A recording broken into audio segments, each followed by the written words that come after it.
জলপাইগুড়ি জেলার ধূপগুড়ি ব্লকে প্রায় 1 লক্ষ গ্রামের মানুষের কাছে যোগাযোগের প্রধান ভরসা এশিয়ান হাইওয়ে 48 থেকে ঠাকুরপাট হয়ে খট্টিমারি ধুরামুড়ি পর্যন্ত প্রায় 20 কিলোমিটার দীর্ঘ রাস্তার অবস্থা বেহাল।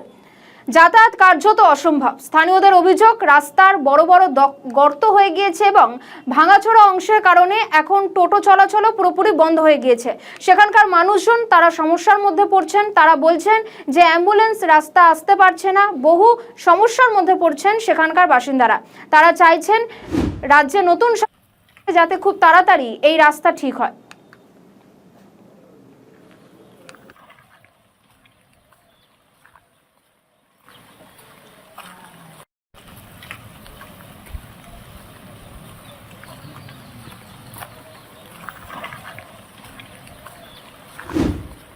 আপনারা মানে কৃষকরা আপনাদের কি সমস্যা হচ্ছে রাস্তা খারাপের জন্য?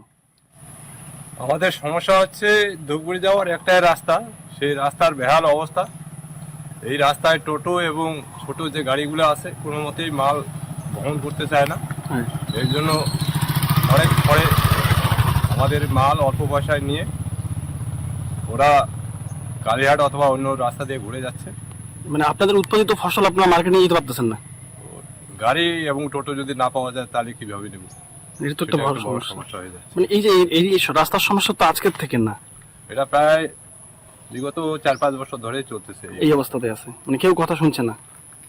এখন বিগত সরকার তো কোনো রকম কর্ণপাত করলো না। হ্যাঁ, এখন সরকার তো আসার পরে তো বর্ষা, এখন বর্ষাটা পরে কি হয় দেখি। আচ্ছা। আর এই যে পড়ুয়ারা স্কুল পড়ুয়া যারা যায় তাদের ভাড়ার ব্যাপারটা নিয়ে একটা অভিযোগ উঠছে। ওদের